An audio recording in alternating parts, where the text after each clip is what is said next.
Good morning student.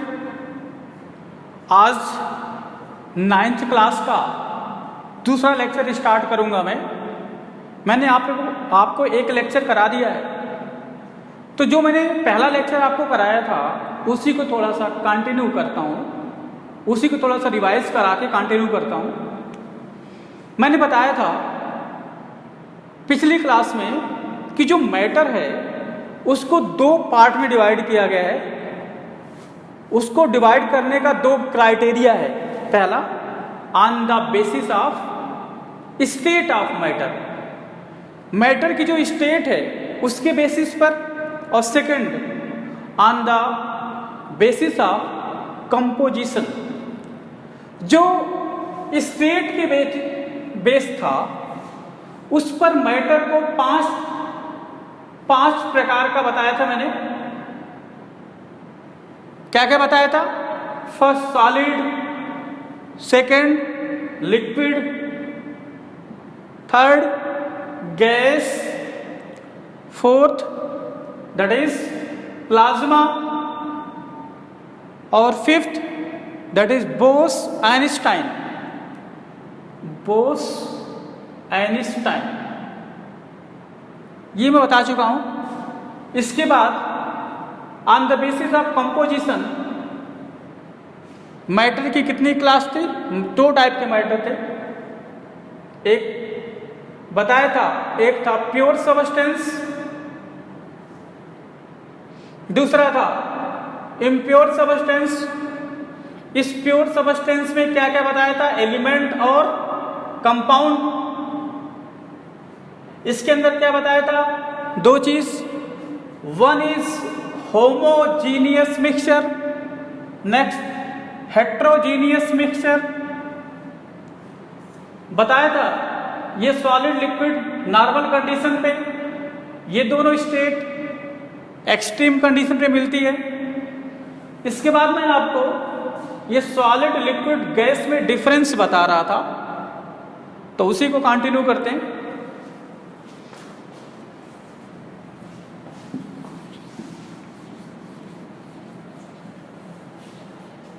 मैंने यहां लिखा था सॉलिड, ये लिक्विड, और सेकंड ये गैस। इन तीनों में क्या बता रहा था? डिफरेंस बता रहा था, सॉलिड, गैस और लिक्विड। ठीक है, पहला डिफरेंस बताया था, जो सॉलिड के अंदर जो पार्टिकल्स होते हैं वो पार्टिकल क्या होते हैं? टाइटली पैक्ड होते हैं। उनके बीच जो पैकिंग होती है बहुत टाइट होती है, वेरी क्लोज होते हैं सब। बताया था यदि हमारे पास ये कोई सॉलिड मैटर हो, ये सॉलिड कोई मैटर है, तो इसके अंदर जो पार्टिकल्स होंगे वो क्या होंगे? एक दूसरे से टाइटली पैक्ड होंगे। दैट इज, अगर ये पार्टिकल्स है तो ये पार्टिकल्स एक दूसरे से क्या होंगे? टाइटली पैक्ड होंगे। टाइटली पैक्ड है, ठीक है। लिक्विड के अंदर क्या है? यदि हमारे पास कोई ऐसा मैटर हो जो लिक्विड स्टेट में पाया जाता हो, इसमें क्या होगा? इसके अंदर जो पार्टिकल्स हैं वो पार्टिकल्स की जो पैकिंग है वो लूजली है। वो पैक्ड क्या होता है? लूजली पैक्ड है। तो अगर मान लो एक पार्टिकल यहां पे है तो दूसरा पार्टिकल थोड़ा सा इससे दूर होगा, तीसरा पार्टिकल दूर होगा, तो पार्टिकल्स क्या होंगे? एक दूसरे के क्लोज नहीं होंगे, थोड़ा सा एक दूसरे से दूर होंगे। और दूर होना इस बात को इंडिकेट करता है कि जो पार्टिकल्स के अंदर पैकिंग है कैसी है? लूज पैकिंग है। ठीक है। तीसरा गैस, अगर हमारे पास ये कोई मैटर है जो गैस है, जो गैसेस स्टेट में है, तो इसके अंदर जो पार्टिकल्स हैं वो फ्री टू मूव, ये बहुत दूर होते हैं। इसमें ये टाइटली पैक नहीं होते, ये फ्री होते हैं मूव करने के लिए, एक जगह से दूसरी जगह मूव कर सकते हैं। ठीक है, ये दूसरा बताया था। दूसरी बार बताया था जो सॉलिड के अंदर जो पार्टिकल्स हैं, ये सॉलिड के अंदर जो पार्टिकल्स हैं, ये पार्टिकल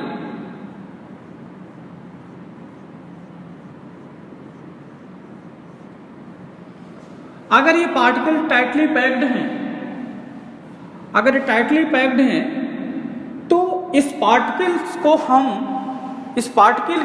हम एक स्थान से दूसरे स्थान शिफ्ट नहीं कर सकते। अगर कोई चीज़ टाइटली पैक्ड है, उसमें पैकिंग बहुत टाइट है, क्या आप उस चीज़ को खिसका सकते हो? नहीं खिसका सकते हो। तो वो चीज़ जहां पर होगी, जहां पर जैसी होगी वो वैसी रहेगी। समझ में आई बात? इसका मतलब अगर कोई चीज़ के बीच पैकिंग सॉलिड है, अगर वो पैकिंग बहुत टाइट है तो वो चीज़ जिस शेप में होगी उसी शेप में रहेगी, और जितने दूर तक रहेगी वो उतनी दूर तक रहेगी। मतलब वो जितना स्थान घेर रही थी उतना स्थान घेरेगी। इसका मतलब जो सॉलिड की शेप होती है कैसी होती है? डेफिनेट होती है, फिक्स होती है। और उस सॉलिड के अंदर उस सॉलिड का जो स्पेस ऑक्युपाई करने की टेंडेंसी होती है वो भी फिक्स होता है। उसका मतलब उसका वॉल्यूम भी क्या होता है? फिक्स होता है। इसका मतलब इसकी बताया था सॉलिड की जो शेप होती है, शेप कैसी होती है? डेफिनिट होती है, एक फिक्स शेप होती है, और वॉल्यूम भी क्या होता है? डेफिनिट होता है। सो हम कह सकते हैं सॉलिड हैव, लिखिएगा, solid have definite shape and definite volume. अब लिक्विड की बात करें, इसको आप समझो। बताया था मैं, अगर आपके लिक्विड है कोई, तो उस लिक्विड को अगर मान लो आपके पास 500 ग्राम कोई लिक्विड है, अगर इस लिक्विड को आपने एक बोतल में रखा है, ठीक है, अमाउंट कितना है? 500 ग्राम। कहाँ रखा है किसने? आपने बोतल में। उस लिक्विड का जो वॉल्यूम होगा किसके बराबर होगा? वो 500 ग्राम ही होगा। लेकिन जो शेप होगी उस लिक्विड की कैसी होगी? जैसे हमारे बॉटल की शेप होगी। लेकिन उसी लिक्विड को आपने दूसरे कंटेनर में डाल दिया तो लिक्विड का वॉल्यूम अब भी कितना है? कितना है वॉल्यूम? 500 ग्राम ही है। लेकिन अब शेप कैसी हो गई? कंटेनर की शेप के अकॉर्डिंग। अगर वो कंटेनर रेक्टेंगुलर है तो उसकी शेप कैसी है? रेक्टेंगुलर। अगर वो कंटेनर सर्कुलर है तो शेप कैसी होगी? सर्कुलर। हम कह सकते हैं जो लिक्विड मॉलिक्यूल्स हैं, इस लिक्विड मॉलिक्यूल्स का वॉल्यूम तो फिक्स होता है लेकिन शेप बदलती रहती है। तो क्या कहते हैं? वॉल्यूम कैसा होगा इसका? डेफिनिट होता है, बट शेप नॉट डेफिनिट। क्योंकि जिस कंटेनर में आप उसको रखोगे उसी कंटेनर की शेप को क्या करेगा? गेन कर लेगा। अगर हमारे पास कोई गैस मॉलिक्यूल्स है, कोई गैस है, तो गैस को समझो, यदि हमारे पास एक 500 ग्राम की गैस है, हमने किसी सिलेंडर में फिक्स कर रखा है, उसके अंदर बंद कर रखा है, तो इस समय जो गैस है उसका वॉल्यूम कितना है? 500 ग्राम है क्या? नहीं, उसका वॉल्यूम कितना होगा? सिलेंडर के वॉल्यूम के बराबर। क्योंकि वो गैस फ्री टू मूव, तो क्या करेगी? वो पूरे सिलेंडर का जो वॉल्यूम होगा वहां तक फैली होगी। तो हमने लिया था कितना? 500 ग्राम। लेकिन इस समय उसका वॉल्यूम कितना है? जो सिलेंडर का वॉल्यूम होगा। ठीक है। और शेप कैसी होगी? सिलेंडर के शेप के बराबर। अब आपने क्या किया? सिलेंडर के कैप को खोल दिया, तो क्या करोगे? अब आपने गैस से कैप खोला, गैस क्या करेगी? सिलेंडर से निकलेगी और पूरे वॉल्यूम में फैल जाएगी। जो रूम है इस पूरे रूम में फैल जाएगी। तो अब जो 500 ग्राम थी वो सिलेंडर से पूरे रूम में आ गई, उसका वॉल्यूम क्या हो गया? सिलेंडर के रूम के बराबर। अब उसकी शेप क्या है? शेप भी वेरिएबल है, शेप बदल रही है। ठीक है। तो गैस मॉलिक्यूल का ना तो शेप डेफिनेट होती है ना तो वॉल्यूम डेफिनेट होता है। लिखना, नाइदर डेफिनेट शेप ना डेफिनेट वैल्यूम। यहां तक बता दिया था मैंने। जिन बच्चों का छूट गया था ये लेक्चर, जिन्होंने पहला लेक्चर ड्रॉप कर दिया होगा, आई होप उनको भी समझ में आ जाएगा। अब आज का लेक्चर यहीं से कंटिन्यू होता है, इसलिए बता रहा हूँ कि मेरी पहली क्लास थी, उसमें से कुछ बच्चे ज्वाइन नहीं कर पाए होंगे, तो उनके लिए दिक्कत हो जाती, तभी थोड़ा मैंने टाइम लिया आपको रिवाइज कराने में। ठीक है, आज आप देखो अगला डिफरेंस क्या है।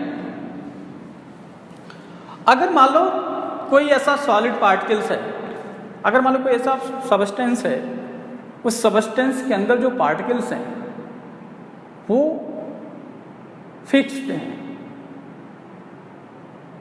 तो क्या आप उस पार्टिकल्स को आप प्रेस कर सकते हो, उसको दबा सकते हो? नहीं ना, क्योंकि वो फिक्स है। अगर फिक्स है तो उसको हम क्या कर सकते हैं, उस पर हम प्रेशर अप्लाई करके उसकी पोजीशन को हम शिफ्ट नहीं कर सकते। देखना तीसरा डिफरेंस लिखना,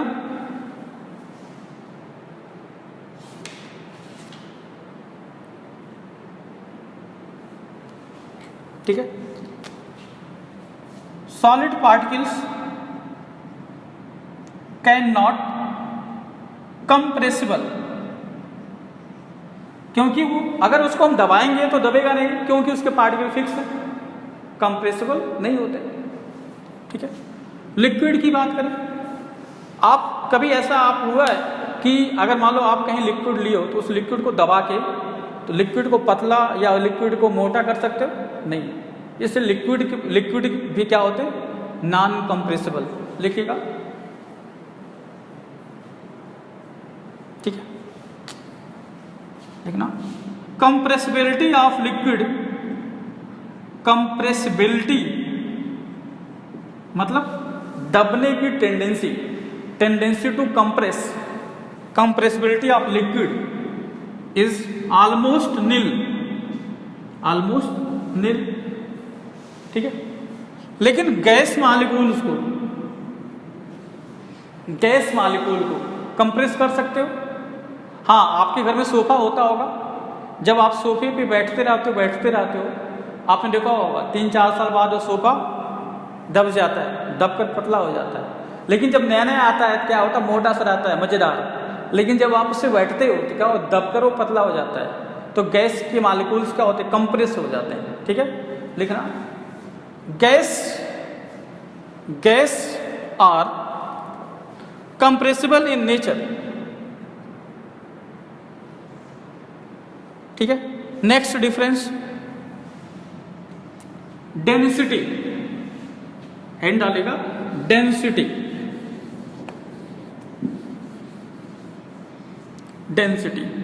आपको पता है व्हाट इज द डेंसिटी? इधर देखिएगा, डेंसिटी इज इक्वल टू क्या होता है, mass upon volume, mass upon volume. ठीक है, अब ये देखना, मान लेते हैं हमारे पास ये सॉलिड मैटर है, ये सॉलिड मैटर है। ये सॉलिड मैटर, इसका वॉल्यूम कैसा है, जैसा इस मैटर का क्या होगा, शेप होगा।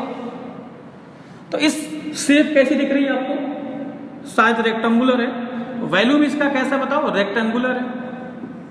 कैसे, रेक्टेंगुलर। अब मान लेते हैं इसके अंदर बहुत सारे पार्टिकल्स हैं, सॉलिड पार्टिकल्स हैं ये। ठीक है, अगर हम बात करें इसका, ये जो सॉलिड है, सॉलिड मैटर का मास कितना होगा, हम क्या करेंगे, इसके अंदर जो भी पार्टिकल्स हैं, सारे पार्टिकल्स का जो इंडिविजुअल मास है, हर पार्टिकल का जो अपना मास है, सारे मास के सम के बराबर क्या होगा, इस मैटर का मास होगा। ठीक है, तो इसका जो मान लेते हैं, इसका कुछ मास है, इसका कुछ वॉल्यूम है। मान लेते हैं इसमें 10 पार्टिकल्स हैं, तो 10 पार्टिकल का मास और शेप यही होगा। ठीक है, अब ये कुछ डेंसिटी हो गई। मान लेते हैं लिक्विड का भी शेप वही है, जितना शेप इसकी है सॉलिड की, उतनी शेप लिक्विड की भी है। अगर इतनी शेप लिक्विड की है, इसका मतलब इसका वॉल्यूम किसका, लिक्विड का वैल्यूम, और इस सॉलिड का वैल्यूम सेम है। ठीक है, तो इसकी डेंसिटी इक्वल टू क्या होगा, mass of liquid upon volume. अब आपको पता है सॉलिड के अंदर जो पार्टिकल्स क्या होते हैं, दूर दूर होते हैं। क्यों दूर होते हैं, क्योंकि उनके बीच पैकिंग कैसी होती है, लूज होती है। अगर पैकिंग लूज होगी तो होगा क्या, इतने वैल्यूम में सॉलिड के अंदर चूंकि पार्टिकल्स की पैकिंग कैसी थी, टाइट पैकिंग थी, इतने वैल्यूम में 10 पार्टिकल्स आते थे। जब पार्टिकल लूजली पैक होंगे अब क्या होगा, नंबर ऑफ पार्टिकल्स कम आएंगे। जब नंबर ऑफ पार्टिकल्स कम आएंगे तो टोटल जो मास आएगा पार्टिकल्स का वो क्या, वो भी कम होगा। अगर मास कम होगा तो इस लिक्विड का भी मास क्या होगा, कम होगा। तो जो लिक्विड का मास है और जो सॉलिड का मास है, किसका मास ज्यादा है, इसका। अगर इसका मास ज्यादा है और अगर इसका मास कम है लिक्विड का, दोनों का वॉल्यूम सेम है, तो किसकी डेंसिटी ज्यादा होगी, सॉलिड की। समझ में आई बात। तो density of solid is more than density of liquid. क्यों समझ में आया, क्योंकि सॉलिड के पार्टिकल पास पास होते हैं, तो एक फिक्स वॉल्यूम में बहुत सारे पार्टिकल्स आ सकते हैं। But in case of liquid particles दूर दूर होते हैं, तो उतनी ही वॉल्यूम में नंबर ऑफ पार्टिकल्स क्या होंगे, कम होंगे। तो लिक्विड के अंदर टोटल जो मास होगा वो क्या होगा, कम होगा। जब मास कम होगा तो मास अपॉन वॉल्यूम की वैल्यू कम आएगी, और मास अपॉन वॉल्यूम की वैल्यू कम, तो डेंसिटी भी क्या होगी, कम होगी। अब गैस के अंदर देखें, गैस मॉलिक्यूल्स के अंदर क्या होता है, हमने क्या किया, जितना वैल्यूम इसका था उतना वैल्यूम लिक्विड का, और उतना वैल्यूम हमने गैस का भी ले लिया, गैस मॉलिक्यूल का वैल्यूम ले लिया। क्योंकि गैस मॉलिक्यूल का वैल्यूम सेम है, इसकी भी डेंसिटी कितनी आएगी, मास अपॉन वॉल्यूम।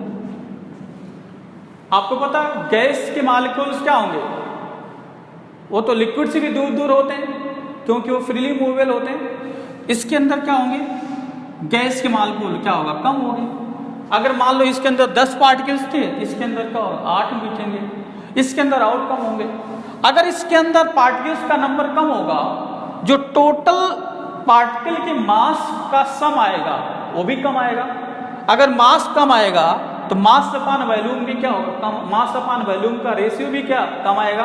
तो डेंसिटी भी क्या होगी, कम आएगी। तो हम कह सकते हैं कि density of gas is less than density of liquid, और density of liquid is less than density of solid. तो यहां से कह सकते हैं, यहां से कह सकते हैं density of solid is more than density of liquid, और density of liquid is more than density of gas. ठीक है, नोट कर लो इसको।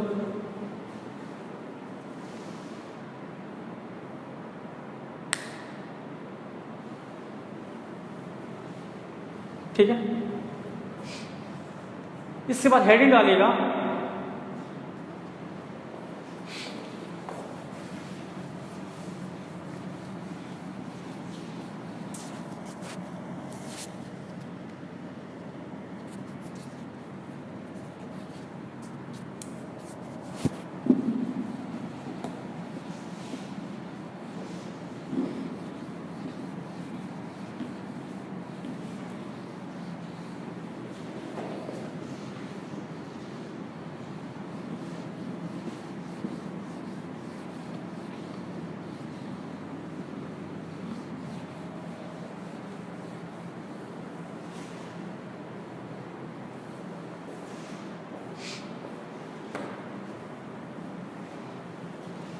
इसके बाद अब देखिए, हमने बताया कि अगर कोई मैटर है तो उसको फिजिकली या तो सॉलिड में हो सकता है, या लिक्विड में हो सकता है, या तो गैस में हो सकता है। तो नॉर्मल कंडीशन पर मैटर 3 स्टेट में, फिजिकली 3 स्टेट में पाया जा सकता है।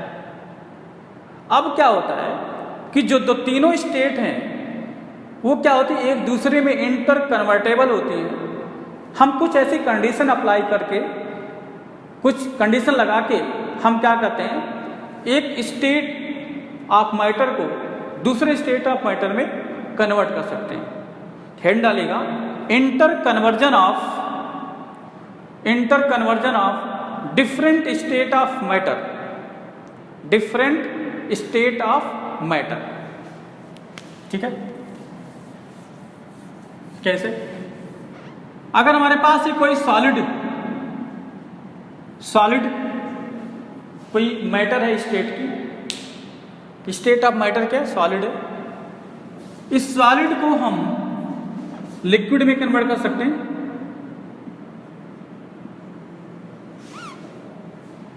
इस सॉलिड जो हमारे पास एक फिजिकल स्टेट है मैटर की, इसमें हम कुछ कंडीशन अप्लाई करके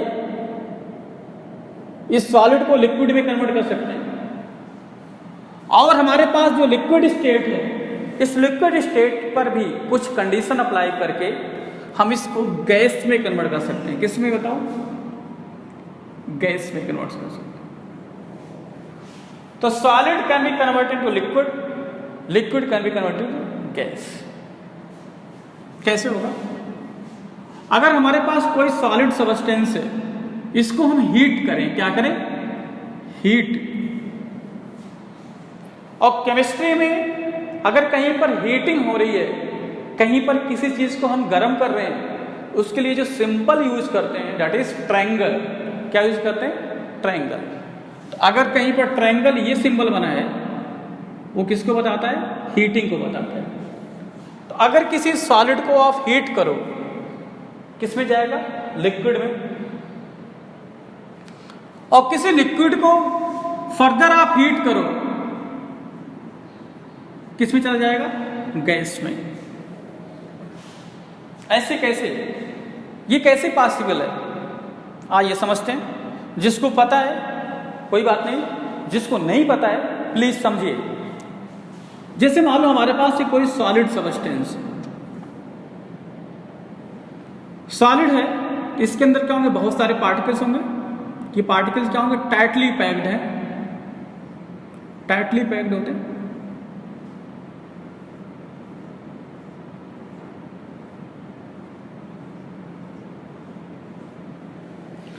और अभी आप फिजिक्स पढ़ोगे, क्या होता है? सॉलिड के अंदर जो पार्टिकल्स होते हैं, वो जहां पर होते हैं वहीं पर क्या करते हैं? वाइब्रेट करते हैं, मीन पोजीशन पर वाइब्रेट करते हैं।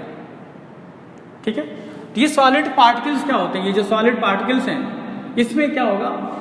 ये सॉलिड पार्टिकल एक दूसरे से फिक्स हैं, लेकिन क्या करते हैं? ये अपनी पोजीशन पर वाइब्रेट करते रहते हैं। लेकिन ये वाइब्रेट करते रहते हैं, इस तरह से वाइब्रेट करते रहते हैं, इनकी पोजीशन चेंज नहीं होती।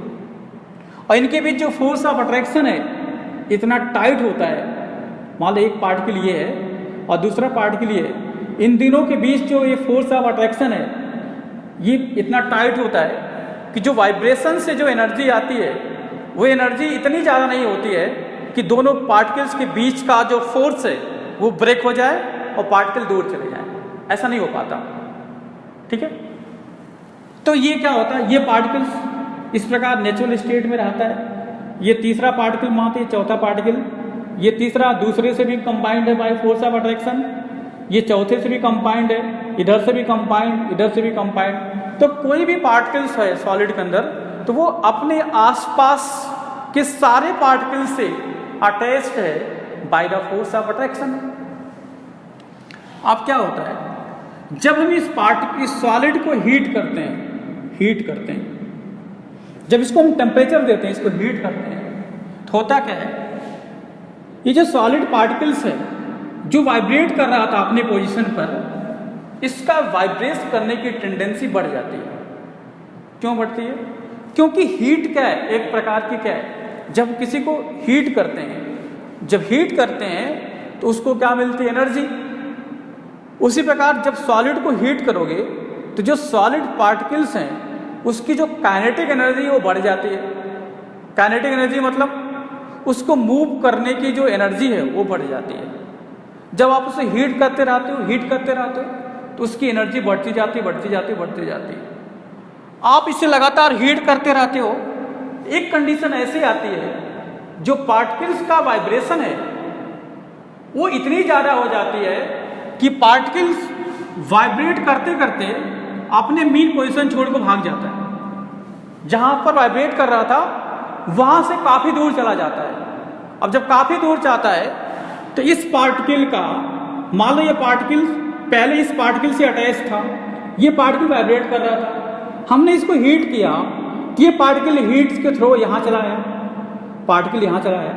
अब ये जो पार्टिकल्स के बीच पहले पर फोर्स ऑफ अट्रैक्शन था वो क्या होगा, वीक हो जाता है फोर्स ऑफ अट्रैक्शन, और वीक हो जाता है तो पार्टिकल्स दोबारा वापस नहीं आता, और ये पार्टिकल्स के बीच जो पैकिंग है, जो एक टाइट पैकिंग थी सॉलिड के केस में, वो लूज हो जाती है, और पार्टिकल्स लूज हो जाती है तो पार्टिकल लिक्विड स्टेट में चला जाता है। तो आपसे कोई पूछे कि जब किसी सॉलिड को हम हीट करते हैं तो वो पार्टिकल्स वो सॉलिड लिक्विड में क्यों कन्वर्ट होता है, तो आपका जवाब क्या होना चाहिए, जब हम किसी सॉलिड को हीट करते हैं, हीट करने से क्या होता है, जो सॉलिड पार्टिकल्स है उसकी काइनेटिक एनर्जी क्या होती है, बढ़ती है, और ये काइनेटिक एनर्जी बढ़ने से पार्टिकल्स का जो वाइब्रेशन है वो इतना बढ़ जाता है कि पार्टिकल्स एक दूसरे के जो बीच का जो फोर्स ऑफ अट्रैक्शन है उसको लीड कर जाता है, और फोर्स ऑफ अट्रैक्शन से ये जो अट्रैक्शन वो ब्रेक हो जाता है और पार्टिकल दूर दूर चला जाता है। तो सिंपल सा फंडा है क्या है, due to increment of energy of particles. ठीक है, अब ये लिक्विड बन गया। अब इस लिक्विड को आप फर्दर हीट करो, हीट करोगे क्या होगा, अभी तक पार्टिकल सॉलिड से लिक्विड में आए थे, अब लिक्विड में आएंगे तो क्या होगा, वो भी पार्टिकल, लिक्विड पार्टिकल भी अपनी जगह वाइब्रेट करेंगे। जब ये अपनी जगह वाइब्रेट करेंगे तो इस पार्टिकल्स की अपनी एक एनर्जी होगी, जब आप उसको हीट करोगे तो ये एनर्जी और बढ़ेगी, और एक ऐसा टाइम आएगा कि एनर्जी इतनी ज़्यादा बढ़ जाती है कि पार्टिकल दूसरे स्टेट में चेंज हो जाता है। किस में चेंज होता है, गैस में चेंज हो जाता है। ठीक है, समझ में आई बात।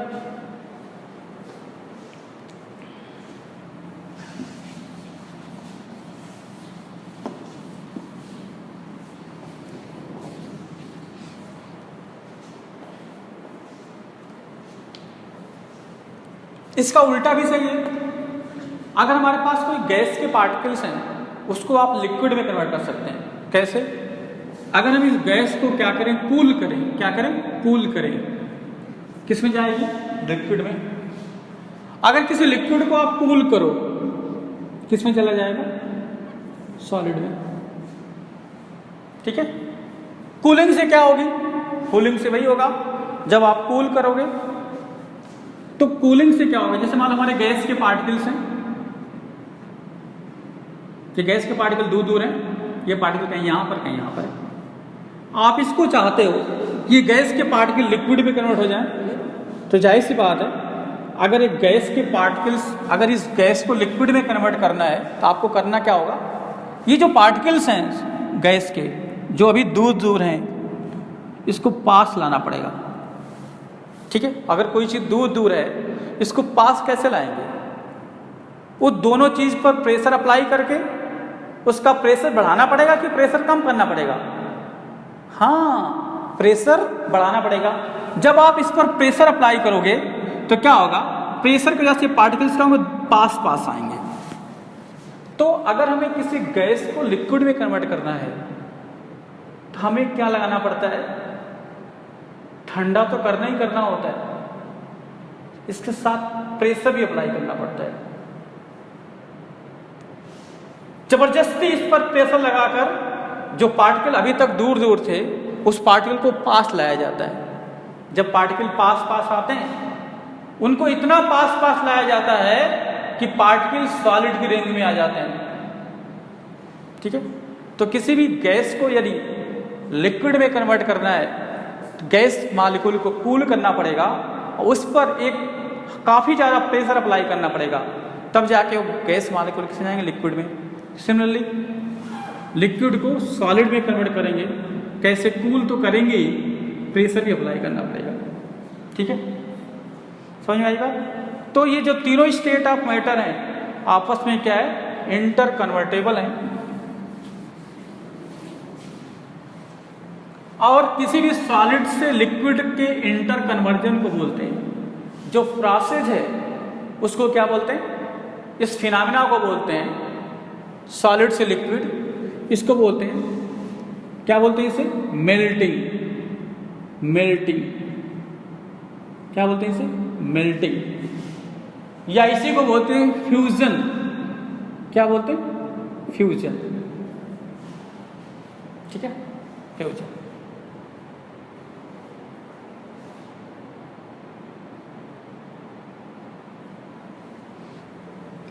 किसी लिक्विड को गैस में कन्वर्ट करना है तो जो प्रोसेस होती है उसको बोलते हैं वेपराइजेशन। क्या बोलते हैं इसे? वेपराइजेशन। या इसी को बोलते हैं बॉइलिंग। वेपराइजेशन या बॉइलिंग। ठीक है।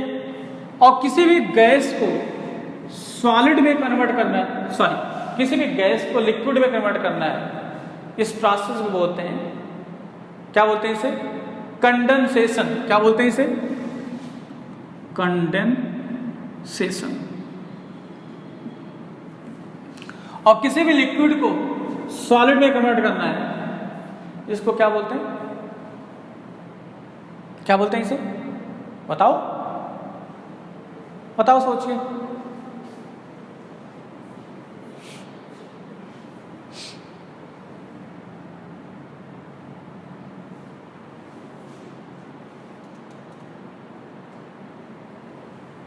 क्या बोलते हैं इसे? अरे इसमें गर्मी में तो यही करते हो तुम, फ्रीज यूज करते हो, फ्रीजिंग करते हो, पानी लेते हो, उसको बर्फ में जमाते हो, फिर बर्फ की मजा लेते हो, मुंह में खाते हो डाल डाल के। क्या बोलते हैं इसे? फ्रीजिंग। बताओ, फ्रीज करते हो तो ठंडा करते हो नहीं करते हो? ठंडा करते हो। और वो कहाँ रखते हो? कंप्रेसर होता है फ्रीज में, जो प्रेशर अप्लाई करता है। तो लिक्विड को सॉलिड में कन्वर्ट करने के लिए कूल तो करना पड़ेगा, इसके साथ साथ प्रेशर भी अप्लाई करना पड़ेगा। ठीक है।